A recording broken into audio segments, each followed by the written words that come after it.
That was. Go ahead. I said hi. Hi. That was As We Are with Promised Land. That is available on their self-titled EP. You can get it on Bandcamp. That's where I got it. Or you can show up. You can show up to the show that's coming up in January and just buy a physical copy. Again, they're not a local St. Louis band. They're from a couple hours outside of St. Louis. Not super far, but they don't play here a lot. They're called As We Are. And they're going to be playing this really neat show on January 7th. Have you heard about this show, Keith? I think somebody mentioned it, but I don't know what's going on. There's this kind of okay band. They're sort of cool called The Cinema Story. Oh yeah. And they have this EP they've been working on for multiple years, and they're gonna do a big old release show. Oh, that sounds awesome. So, I think it's gonna be pretty cool. Yeah, and that band that we just listened to is gonna be playing it on. They're called As We Are. All right. Who else do you think would be good on that show? I think Forgetting January would be really cool. That seems like a sick idea. Secondary? Secondary. That works. Unfortunate Trend would be cool. I saw those guys at the Glass Mansion show. Yeah, and if The Last Stanza comes back, that'd be really cool too.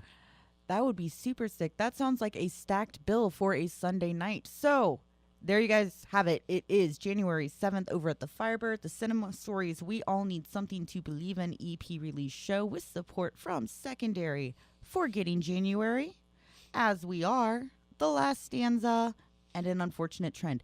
It's going to be awesome. Do you guys have tickets for sale for that? We do. All the bands have tickets for sale. No, I'm there getting them. Okay, they're getting them. An Unfortunate Trend and the Cinema Story has tickets for sale. Okay, the Cinema Story and Unfortunate Trend have tickets for sale. Everybody else will by the end of the week. Everybody else will by the end of the week. But, yeah, sorry. You. But, yeah, everybody will have tickets soon. Right now, you do. We do, though. Yeah, get them. Do you know how much they're selling for? $8? $5? $6? They're selling for $6 face value. $6. $8 at the door. Yeah, that's where I got I'm not the promoter for this show. I have no reason to know any of this. I just really did my homework. Oh, yeah. I'm not playing the show, so I don't know. No, we don't know anything. It's just it looks like a cool show we're going to go to. Yeah.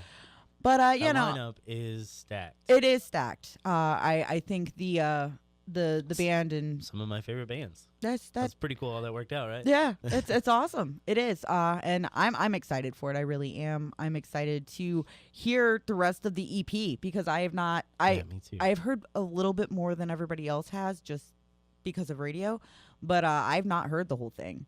Y'all have. You're talking about on how when you were doing Rock Paper Podcast that you still hear the watermark for Stonegate Studios when you listen to the tracks and in your head. Yeah. And somebody usually does it when we listen to like mixes or something. I don't hear it like I remember what it sounded like because I previewed some of the files on your phone once, but I don't like hear where it would have been placed in songs. I didn't listen to it enough, but I remember Stonegate Studios.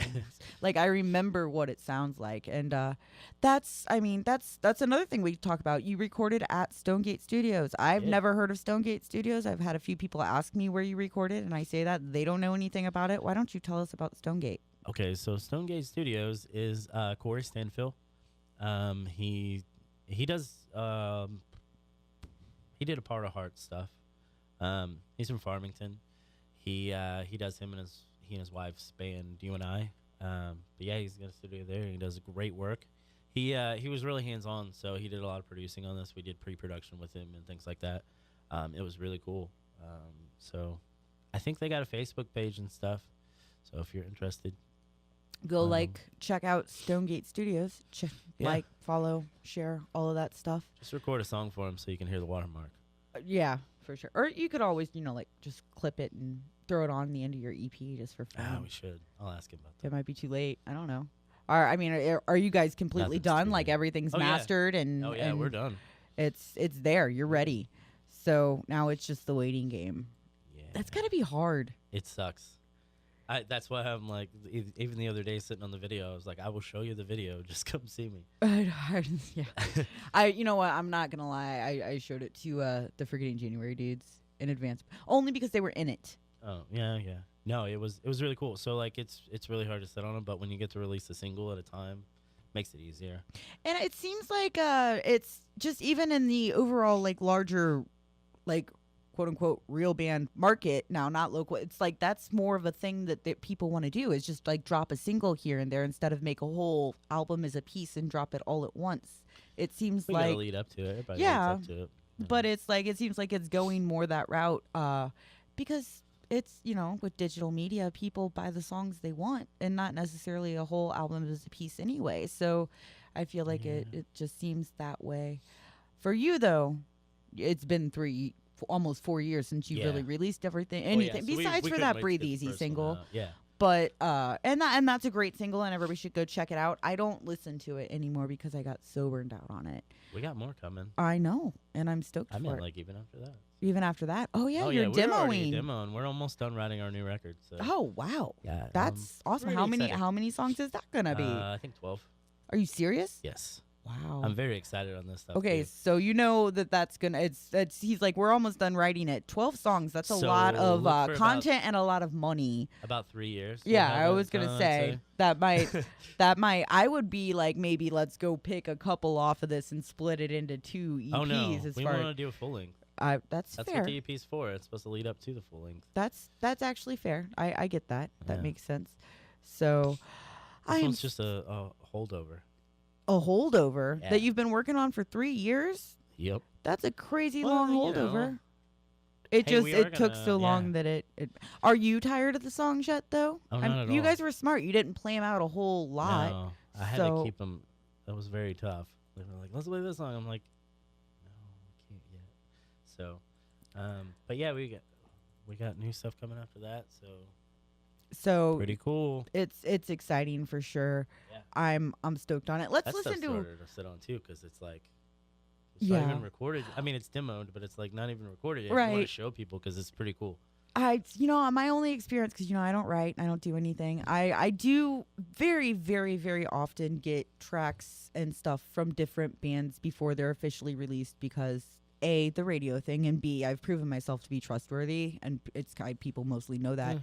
But the longest I've ever had to sit on anything was a year, and it was "Run and Remember" by Apollo's Daughter. I was sent that is. And not even the master, like an early mix, just for myself is a Christmas present that Lacey gave me because she knew I love the song, and I waited a whole year to play it. Like I wanted to play Lessons in Transgression on my year-end show because it's my favorite on the EP, and I couldn't not play that just for the simple fact that I waited so long to be able to play it on radio. So I play both.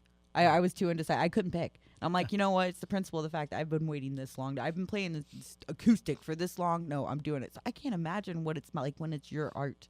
Yeah, So I listen to it. That's how good it is.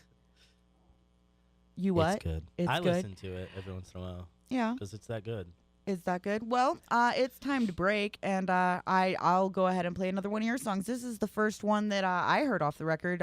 We went to the Movie Life show. Yeah. We were both there, and you let me hear it on your phone outside. So I definitely I like this one. It's a cool song. We'll talk about the song and what it is when we come back. But this is Front Door by this guy and his band, The Cinema Story.